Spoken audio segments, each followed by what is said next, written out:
अथ संकटनाशन गणेशस्तोत्रम्। नारद उवाच प्रणम्य शिरसा देवं गौरीपुत्रं विनायकं भक्तावासं स्मरेन्नित्यमायुः कामार्थसिद्धये। प्रथमं वक्रतुण्डं च एकदन्तं द्वितीयकं तृतीयं कृष्णपिङ्गाक्षं गजवक्त्रं चतुर्थकं लम्बोदरं पञ्चमं च षष्ठं विकटमेव च सप्तमं विघ्नराजं च धूम्रवर्णं तथाष्टमं नवमं भालचन्द्रं च दशमं तु विनायकम् एकादशं गणपतिं द्वादशं तु गजाननं द्वादशैतानि नामानि त्रिसन्ध्यं यः पठेन्नरः न च विघ्नभयं तस्य सर्वसिद्धिकरं परम्। विद्यार्थी लभते विद्यां धनार्थी लभते धनं पुत्रार्थी लभते पुत्रान् मोक्षार्थी लभते गतिं।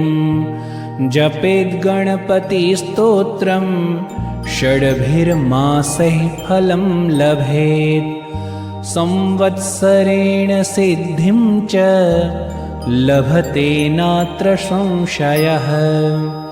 अष्टेभ्यो ब्राह्मणेभ्यश्च लिखित्वा यः समर्पयेत् तस्य विद्या भवेत् सर्वा गणेशस्य प्रसादतः।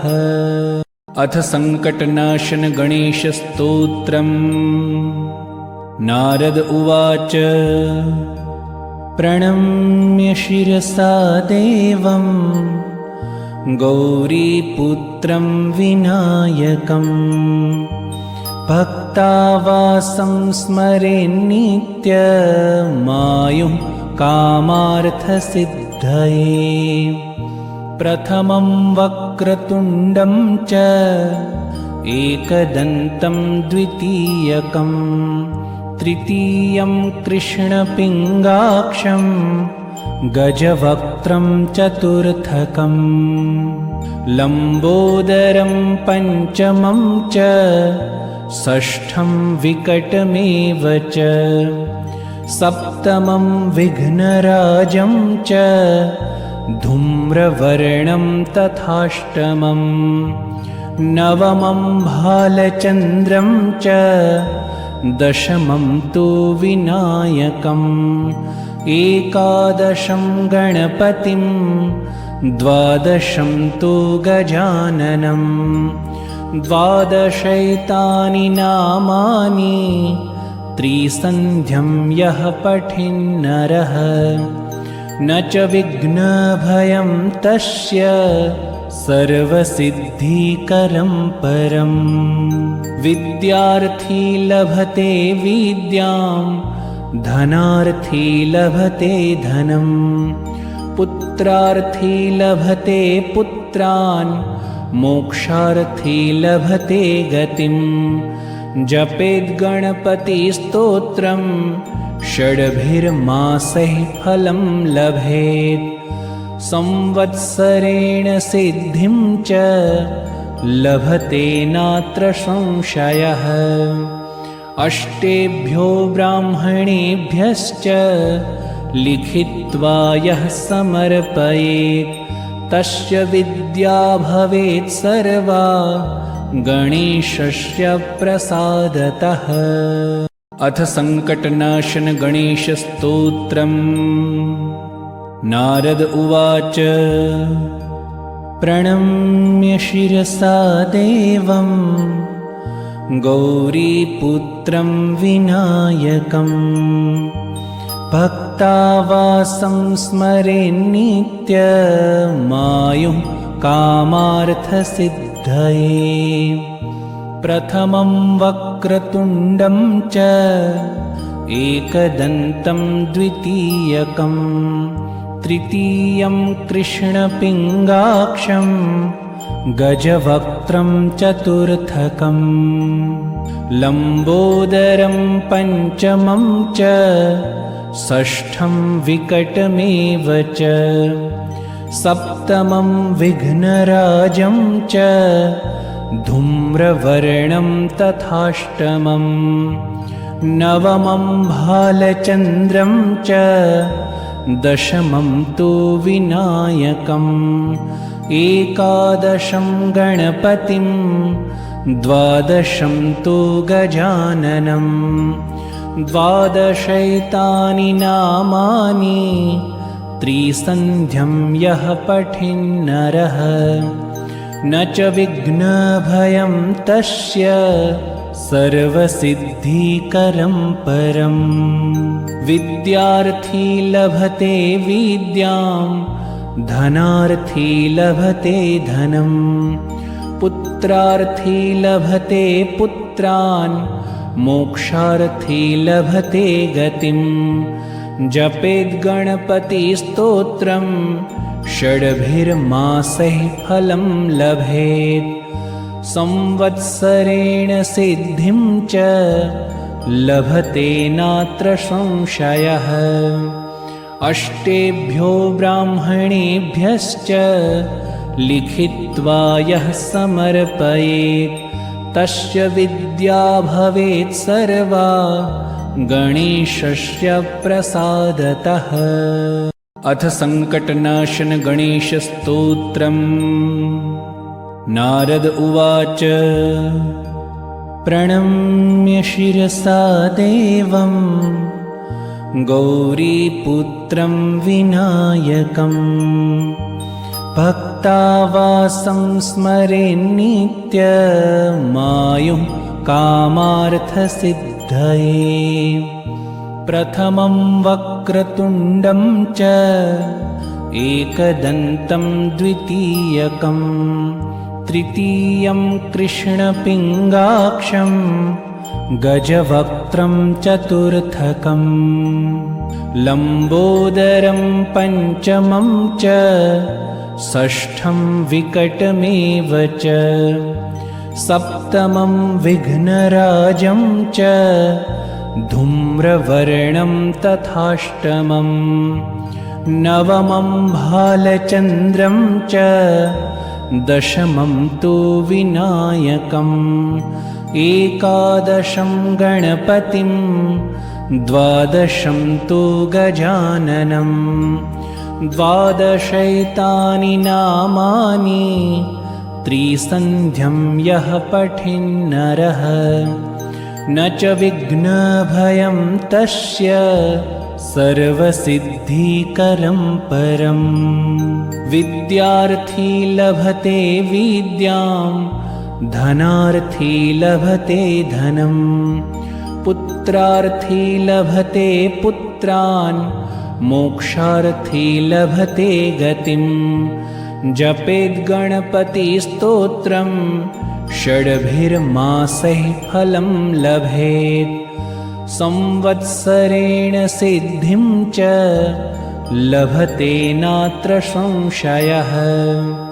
अष्टेभ्यो ब्राह्मणेभ्यश्च लिखित्वा यः समर्पयेत्, तस्य विद्या भवेत् सर्वा गणेशस्य प्रसादतः। अथ संकटनाशन गणेशस्तोत्रम्। नारद उवाच प्रणम्य शिरसा देवं गौरीपुत्रं विनायकं, भक्तावासं स्मरेन्नित्यमायुः कामार्थसिद्धये। प्रथमं वक्रतुण्डं च एकदन्तं द्वितीयकं, तृतीयं कृष्णपिङ्गाक्षं गजवक्त्रं चतुर्थकं लम्बोदरं पञ्चमं च षष्ठं विकटमेव च सप्तमं विघ्नराजं च धूम्रवर्णं तथाष्टमं नवमं भालचन्द्रं च दशमं तु विनायकम् एकादशं गणपतिं द्वादशं तु गजाननं द्वादशैतानि नामानि त्रिसन्ध्यं यः पठिन्नरः न च विघ्नभयं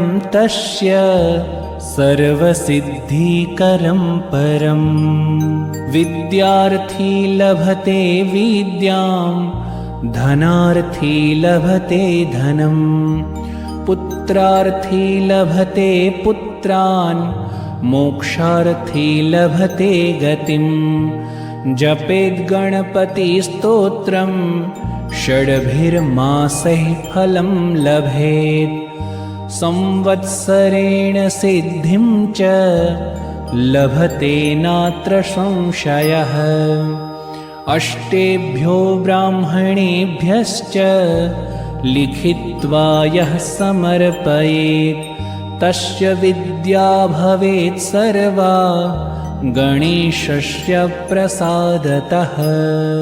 अथ संकटनाशन गणेशस्तोत्रम्। नारद उवाच प्रणम्य शिरसा देवं गौरीपुत्रं विनायकं भक्तावासं स्मरेन्नित्यमायुः कामार्थसिद्धये प्रथमं वक्रतुण्डं च एकदन्तं द्वितीयकं तृतीयं कृष्णपिङ्गाक्षं गजवक्त्रं चतुर्थकं लम्बोदरं पञ्चमं च षष्ठं विकटमेव च सप्तमं विघ्नराजं च धूम्रवर्णं तथाष्टमं नवमं भालचन्द्रं च दशमं तु विनायकम् एकादशं गणपतिं द्वादशं तु गजाननं द्वादशैतानि नामानि त्रिसन्ध्यं यः पठिन्नरः न च विघ्नभयं तस्य सर्वसिद्धिकरं परम् विद्यार्थी लभते विद्यां धनार्थी लभते धनं पुत्रार्थी लभते पुत्रान् मोक्षार्थी लभते गतिं जपेद्गणपतिस्तोत्रं षड्भिर्मासैः फलं लभेत् संवत्सरेण सिद्धिं च लभते नात्र संशयः अष्टेभ्यो ब्राह्मणेभ्यश्च लिखित्वा यः समर्पयेत् तस्य विद्या भवेत् सर्वा गणेशस्य प्रसादतः। अथ संकटनाशन गणेशस्तोत्रम्। नारद उवाच प्रणम्य शिरसा देवं गौरीपुत्रं विनायकं भक्तावासं स्मरेन्नित्यमायुः कामार्थसिद्धये प्रथमं वक्रतुण्डं च एकदन्तं द्वितीयकं तृतीयं कृष्णपिङ्गाक्षं गजवक्त्रं चतुर्थकं लम्बोदरं पञ्चमं च षष्ठं विकटमेव च सप्तमं विघ्नराजं च धूम्रवर्णं तथाष्टमं नवमं भालचन्द्रं च दशमं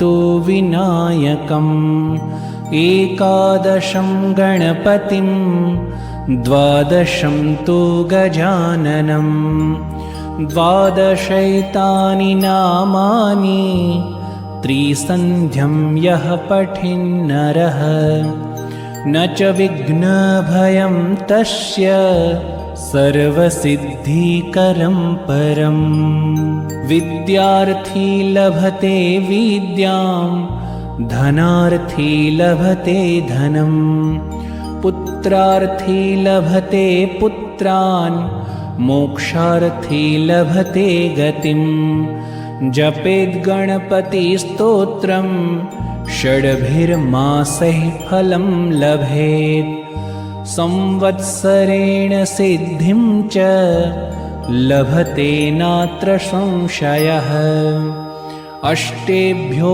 ब्राह्मणेभ्यश्च लिखित्वा यः समर्पयेत् तस्य विद्या भवेत् सर्वा गणेशस्य प्रसादतः। अथ संकटनाशन गणेशस्तोत्रम्।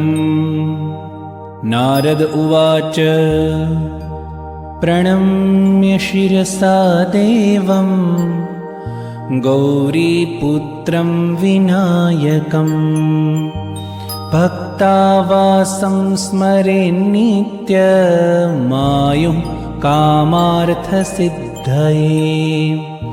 प्रथमं वक्रतुण्डं च एकदन्तं द्वितीयकं तृतीयं कृष्णपिङ्गाक्षं गजवक्त्रं चतुर्थकं लम्बोदरं पञ्चमं च षष्ठं विकटमेव च सप्तमं विघ्नराजं च धूम्रवर्णं तथाष्टमं नवमं भालचन्द्रं च दशमं तु विनायकम् एकादशं गणपतिं द्वादशं तु गजाननं द्वादशैतानि नामानि त्रिसन्ध्यं यः पठिन्नरः न च विघ्नभयं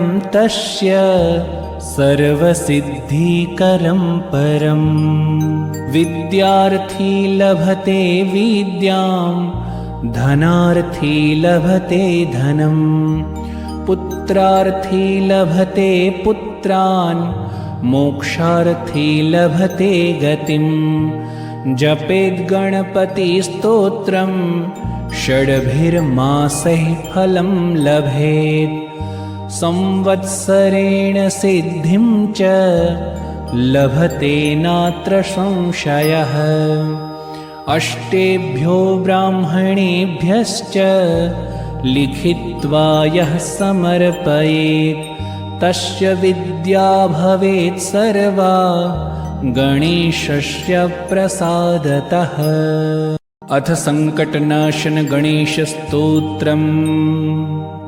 नारद उवाच प्रणम्य शिरसा देवं गौरीपुत्रं विनायकं भक्तावासं स्मरेन्नित्यमायुः कामार्थसिद्धये प्रथमं वक्रतुण्डं च एकदन्तं द्वितीयकं तृतीयं कृष्णपिङ्गाक्षं गजवक्त्रं चतुर्थकं लम्बोदरं पञ्चमं च षष्ठं विकटमेव च सप्तमं विघ्नराजं च धूम्रवर्णं तथाष्टमं नवमं भालचन्द्रं च दशमं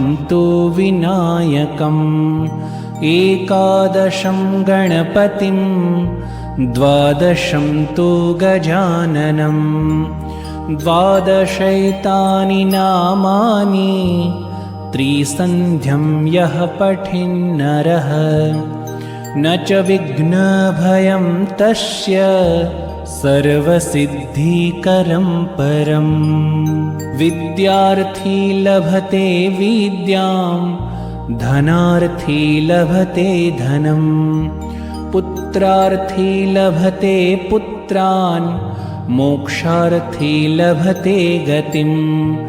जपेद्गणपतिस्तोत्रं षड्भिर्मासैः फलं लभेत् संवत्सरेण सिद्धिं च लभते नात्र संशयः। अष्टेभ्यो ब्राह्मणेभ्यश्च लिखित्वा यः समर्पयेत् तस्य विद्या भवेत् सर्वा गणेशस्य प्रसादतः। अथ संकटनाशन गणेशस्तोत्रम्। नारद उवाच प्रणम्य शिरसा देवं गौरीपुत्रं विनायकं भक्तावासं स्मरेन्नित्यमायुः कामार्थसिद्धये। प्रथमं वक्रतुण्डं च एकदन्तं द्वितीयकं तृतीयं कृष्णपिङ्गाक्षं गजवक्त्रं चतुर्थकं लम्बोदरं पञ्चमं च षष्ठं विकटमेव च सप्तमं विघ्नराजं च धूम्रवर्णं तथाष्टमं नवमं भालचन्द्रं च दशमं तु विनायकम् एकादशं गणपतिं द्वादशं तु गजाननं द्वादशैतानि नामानि त्रिसन्ध्यं यः पठिन्नरः न च विघ्नभयं तस्य सर्वसिद्धिकरं परम्। विद्यार्थी लभते विद्यां धनार्थी लभते धनं पुत्रार्थी लभते पुत्रान् मोक्षार्थी लभते गतिम्। जपेद्गणपतिस्तोत्रं षड्भिर्मासैः फलं लभेत् संवत्सरेण सिद्धिं च लभते नात्र संशयः।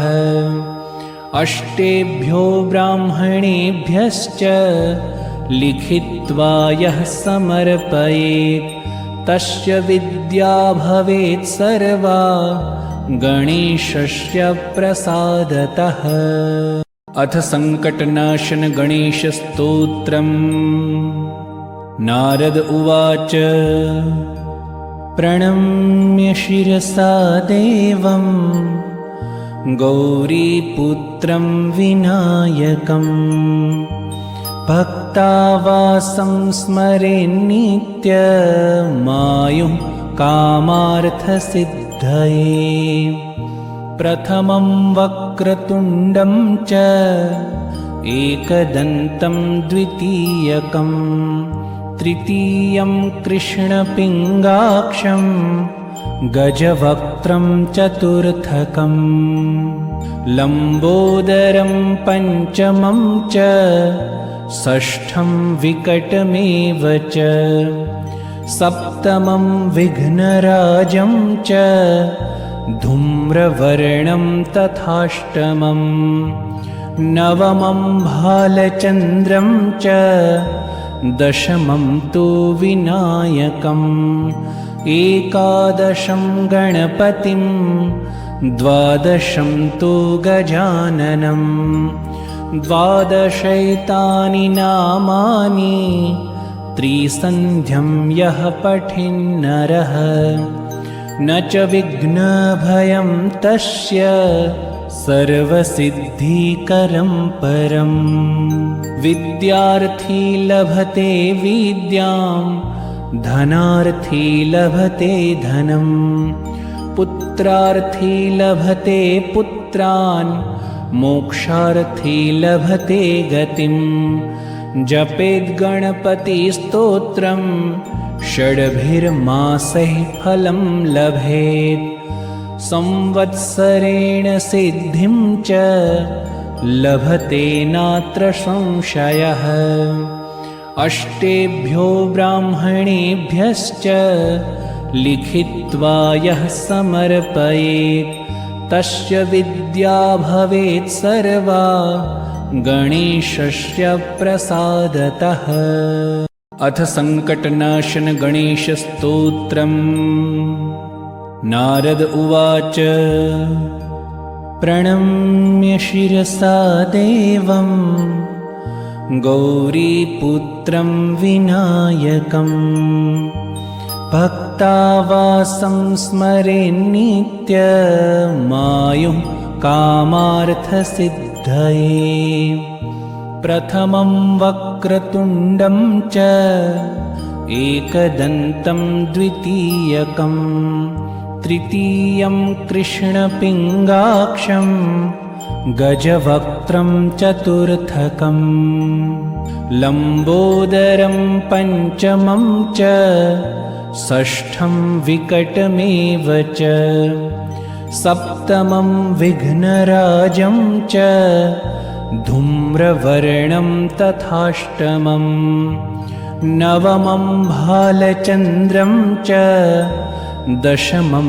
तु विनायकम् एकादशं गणपतिं द्वादशं तु गजाननं द्वादशैतानि नामानि त्रिसन्ध्यं यः पठिन्नरः न च विघ्नभयं तस्य सर्वसिद्धिकरं परम् विद्यार्थी लभते विद्यां धनार्थी लभते धनं पुत्रार्थी लभते पुत्रान् मोक्षार्थी लभते गतिम् जपेद्गणपतिस्तोत्रं षड्भिर्मासैः फलं लभेत् संवत्सरेण सिद्धिं च लभते नात्र संशयः अष्टेभ्यो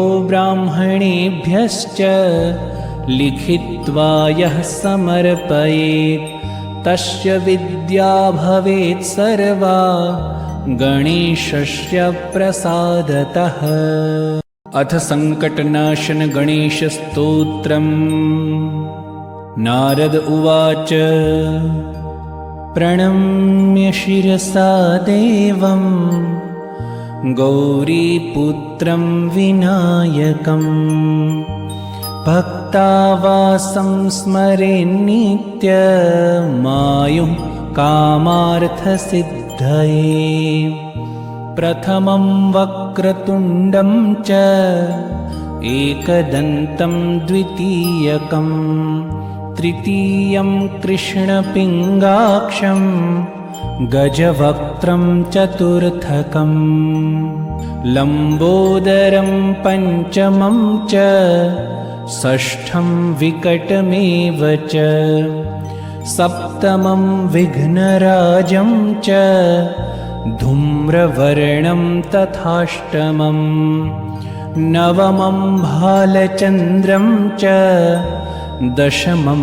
तु विनायकम् एकादशं गणपतिं द्वादशं तु गजाननं द्वादशैतानि नामानि त्रिसन्ध्यं यः पठिन्नरः न च विघ्नभयं तस्य सर्वसिद्धिकरं परम् विद्यार्थी लभते विद्यां धनार्थी लभते धनं पुत्रार्थी लभते पुत्रान् मोक्षार्थी लभते गतिम् जपेद्गणपतिस्तोत्रं षड्भिर्मासैः फलं लभेत् संवत्सरेण सिद्धिं च लभते नात्र संशयः।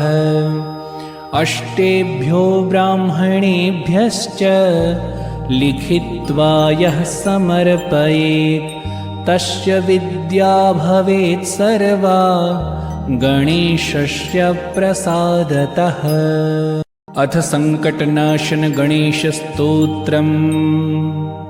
नारद उवाच प्रणम्य शिरसा देवं गौरीपुत्रं विनायकं भक्तावासं स्मरेन्नित्यमायुः कामार्थसिद्धये। प्रथमं वक्रतुण्डं च एकदन्तं द्वितीयकं तृतीयं कृष्णपिङ्गाक्षं गजवक्त्रं चतुर्थकं लम्बोदरं पञ्चमं च षष्ठं विकटमेव च सप्तमं विघ्नराजं च धूम्रवर्णं तथाष्टमं नवमं भालचन्द्रं च दशमं तु विनायकम् एकादशं गणपतिं द्वादशं तु गजाननं द्वादशैतानि नामानि त्रिसन्ध्यं यः पठेन्नरः न च विघ्नभयं तस्य सर्वसिद्धिकरं परम्। विद्यार्थी लभते विद्यां धनार्थी लभते धनं पुत्रार्थी लभते पुत्रान् मोक्षार्थी लभते गतिं। जपेद् गणपतिस्तोत्रं षड्भिर्मासैः फलं लभेत् संवत्सरेण सिद्धिं च लभते नात्र संशयः। अष्टेभ्यो ब्राह्मणेभ्यश्च लिखित्वा यः समर्पयेत् तस्य विद्या भवेत् सर्वा गणेशस्य प्रसादतः। अथ संकटनाशन गणेशस्तोत्रम्। नारद उवाच प्रणम्य शिरसा देवं गौरीपुत्रं विनायकं भक्तावासं स्मरेन्नित्यमायुः कामार्थसिद्धये। प्रथमं वक्रतुण्डं च एकदन्तं द्वितीयकं तृतीयं कृष्णपिङ्गाक्षं गजवक्त्रं चतुर्थकं लम्बोदरं पञ्चमं च षष्ठं विकटमेव च सप्तमं विघ्नराजं च धूम्रवर्णं तथाष्टमं नवमं भालचन्द्रं च दशमं तु विनायकम् एकादशं गणपतिं द्वादशं तु गजाननं द्वादशैतानि नामानि त्रिसन्ध्यं यः पठेन्नरः न च विघ्नभयं तस्य सर्वसिद्धिकरं परम्। विद्यार्थी लभते विद्यां धनार्थी लभते धनं पुत्रार्थी लभते पुत्रान् मोक्षार्थी लभते गतिं। जपेद् गणपतिस्तोत्रं षड्भिर्मासैः फलं लभेत् संवत्सरेण सिद्धिं च लभते नात्र संशयः। अष्टेभ्यो ब्राह्मणेभ्यश्च लिखित्वा यः समर्पयेत् तस्य विद्या भवेत् सर्वा गणेशस्य प्रसादतः। अथ सङ्कटनाशन गणेशस्तोत्रम्। नारद उवाच प्रणम्य शिरसा देवं गौरीपुत्रं विनायकं भक्तावासं स्मरेन्नित्यमायुः कामार्थसिद्धये। प्रथमं वक्रतुण्डं च एकदन्तं द्वितीयकं तृतीयं कृष्णपिङ्गाक्षं गजवक्त्रं चतुर्थकं लम्बोदरं पञ्चमं च षष्ठं विकटमेव च सप्तमं विघ्नराजं च धूम्रवर्णं तथाष्टमं नवमं भालचन्द्रं च दशमं तु विनायकम् एकादशं गणपतिं द्वादशं तु गजाननं द्वादशैतानि नामानि त्रिसन्ध्यं यः पठेन्नरः न च विघ्नभयं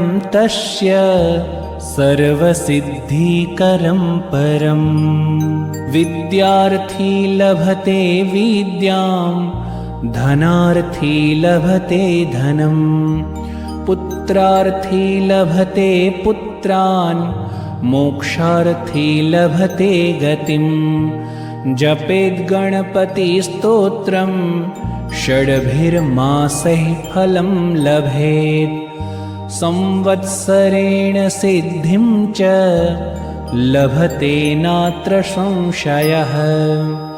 अष्टेभ्यो ब्राह्मणेभ्यश्च लिखित्वा यः समर्पयेत् तस्य विद्या भवेत् सर्वा गणेशस्य प्रसादतः। अथ सङ्कटनाशन गणेशस्तोत्रम्।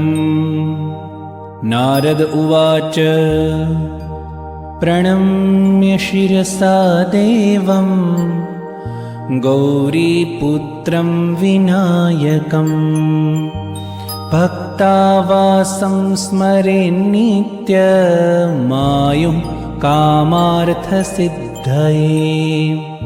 प्रथमं वक्रतुण्डं च एकदन्तं द्वितीयकं तृतीयं कृष्णपिङ्गाक्षं गजवक्त्रं चतुर्थकं लम्बोदरं पञ्चमं च षष्ठं विकटमेव च सप्तमं विघ्नराजं च धूम्रवर्णं तथाष्टमं नवमं भालचन्द्रं च दशमं तु विनायकम् एकादशं गणपतिं द्वादशं तु गजाननं द्वादशैतानि नामानि त्रिसन्ध्यं यः पठेन्नरः न च विघ्नभयं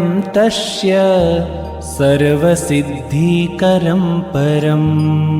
विद्यार्थी लभते विद्यां धनार्थी लभते धनं पुत्रार्थी लभते पुत्रान् मोक्षार्थी लभते गतिं। जपेद् गणपतिस्तोत्रं षड्भिर्मासैः फलं लभेत् संवत्सरेण सिद्धिं च लभते नात्र संशयः। अष्टेभ्यो ब्राह्मणेभ्यश्च लिखित्वा यः समर्पयेत् तस्य विद्या भवेत् सर्वा गणेशस्य प्रसादतः। अथ सङ्कटनाशन गणेशस्तोत्रम्। नारद उवाच प्रणम्य शिरसा देवं गौरीपुत्रं विनायकं भक्तावासं स्मरेन्नित्यमायुः कामार्थसिद्धये। प्रथमं वक्रतुण्डं च एकदन्तं द्वितीयकं, तृतीयं कृष्णपिङ्गाक्षं गजवक्त्रं चतुर्थकं, लम्बोदरं पञ्चमं च षष्ठं विकटमेव च, सप्तमं विघ्नराजं च धूम्रवर्णं तथाष्टमं, नवमं भालचन्द्रं च दशमं तु विनायकम्, एकादशं गणपतिं द्वादशं तु गजाननं, द्वादशैतानि नामानि त्रिसन्ध्यं यः पठेन्नरः, न च विघ्नभयं तस्य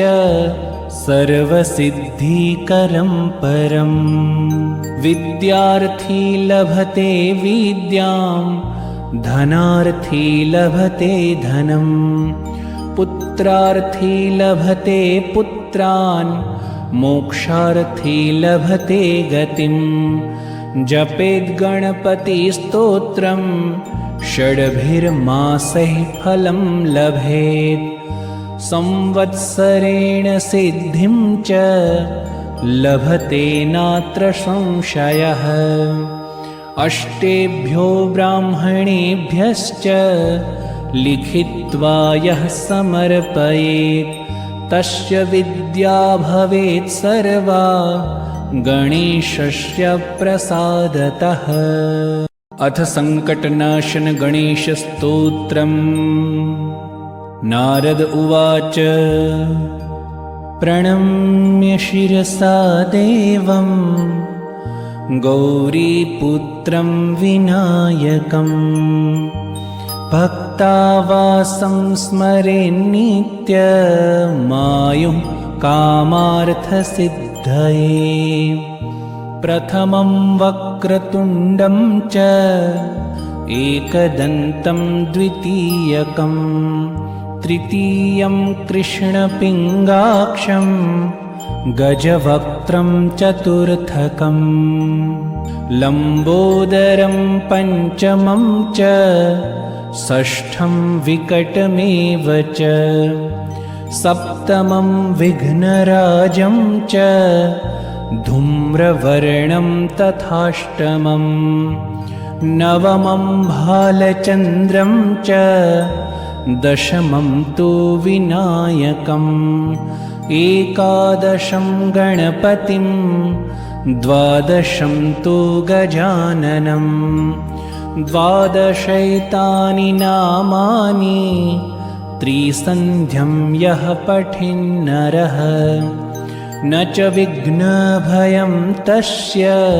सर्वसिद्धिकरं परम्। विद्यार्थी लभते विद्यां, धनार्थी लभते धनं, पुत्रार्थी लभते पुत्रान्, मोक्षार्थी लभते गतिं। जपेद्गणपतिस्तोत्रं षड्भिर्मासैः फलं लभेत्, संवत्सरेण सिद्धिं च लभते नात्र संशयः। अष्टेभ्यो ब्राह्मणेभ्यश्च लिखित्वा यः समर्पयेत्, तस्य विद्या भवेत् सर्वा गणेशस्य प्रसादतः। अथ संकटनाशन गणेशस्तोत्रम्। नारद उवाच प्रणम्य शिरसा देवं गौरीपुत्रं विनायकं, भक्तावासं स्मरेन्नित्यमायुः कामार्थसिद्धये। प्रथमं वक्रतुण्डं च एकदन्तं द्वितीयकं, तृतीयं कृष्णपिङ्गाक्षं गजवक्त्रं चतुर्थकं लम्बोदरं पञ्चमं च षष्ठं विकटमेव च सप्तमं विघ्नराजं च धूम्रवर्णं तथाष्टमं नवमं भालचन्द्रं च दशमं तु विनायकम् एकादशं गणपतिं द्वादशं तु गजाननं द्वादशैतानि नामानि त्रिसन्ध्यं यः पठिन्नरः न च विघ्नभयं तस्य सर्वसिद्धिकरं परम् विद्यार्थी लभते विद्यां धनार्थी लभते धनं पुत्रार्थी लभते पुत्रान् मोक्षार्थी लभते गतिं जपेद्गणपतिस्तोत्रं षड्भिर्मासैः फलं लभेत् संवत्सरेण सिद्धिं च लभते नात्र संशयः अष्टेभ्यो ब्राह्मणेभ्यश्च लिखित्वा यः समर्पयेत् तस्य विद्या भवेत् सर्वा गणेशस्य प्रसादतः। अथ संकटनाशन गणेशस्तोत्रम्। नारद उवाच प्रणम्य शिरसा देवं गौरीपुत्रं विनायकं भक्तावासं स्मरेन्नित्यमायुः कामार्थसिद्धये प्रथमं वक्रतुण्डं च एकदन्तं द्वितीयकं तृतीयं कृष्णपिङ्गाक्षं गजवक्त्रं चतुर्थकं लम्बोदरं पञ्चमं च षष्ठं विकटमेव च सप्तमं विघ्नराजं च धूम्रवर्णं तथाष्टमं नवमं भालचन्द्रं च दशमं तु विनायकम् एकादशं गणपतिं द्वादशं तु गजाननं द्वादशैतानि नामानि त्रिसन्ध्यं यः पठिन्नरः न च विघ्नभयं तस्य सर्वसिद्धिकरं परम् विद्यार्थी लभते विद्यां धनार्थी लभते धनं पुत्रार्थी लभते पुत्रान् मोक्षार्थी लभते गतिं जपेद्गणपतिस्तोत्रं षड्भिर्मासैः फलं लभेत् संवत्सरेण सिद्धिं च लभते नात्र संशयः अष्टेभ्यो ब्राह्मणेभ्यश्च लिखित्वा यः समर्पयेत् तस्य विद्या भवेत् सर्वा गणेशस्य प्रसादतः।